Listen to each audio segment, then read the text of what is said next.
साम्राज्य न्यूज, सामान्यांचा असामान्य आवाज।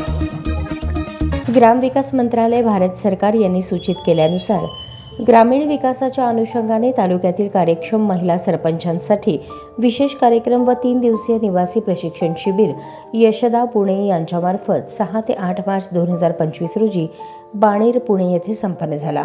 या कार्यक्रमासाठी राज्यातील विविध तालुक्यातील यशस्वी महिला सरपंचांचा सहभाग होता।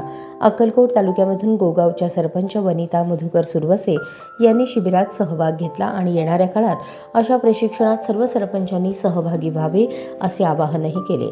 ग्रामीण विकासाच्या संबंधित विविध योजनांच्या अंमलबजावणीमध्ये महिलांचा सहभाग कसा वाढेल, महिला सक्षमीकरण याबद्दल उत्तम मार्गदर्शन, शाश्वत विकासाचे ध्येय, गावगाडा चालवत असताना येणाऱ्या अडचणी अशा अनेक प्रश्नांचे उत्तर अशा प्रशिक्षणामधून मिळत असते।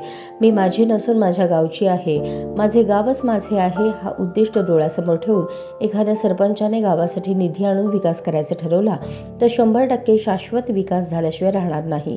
कारण सरपंच हाच गावच्या विकासाचा कणा असतो। त्यामुळे सरपंचांनी मनात घेतले तर गाव सुजलाम सुफलाम व्हायला उशीर लागत नाही।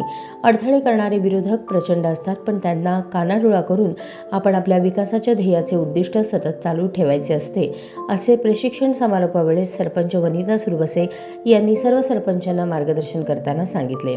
विविध तालुक्यातील आलेल्या सर्व सरपंच, प्रशिक्षण आयोजन केलेल्या यशदा पुणे यांचे आणि अक्कलकोट गटविकास अधिकारी यांचे आभार मानले।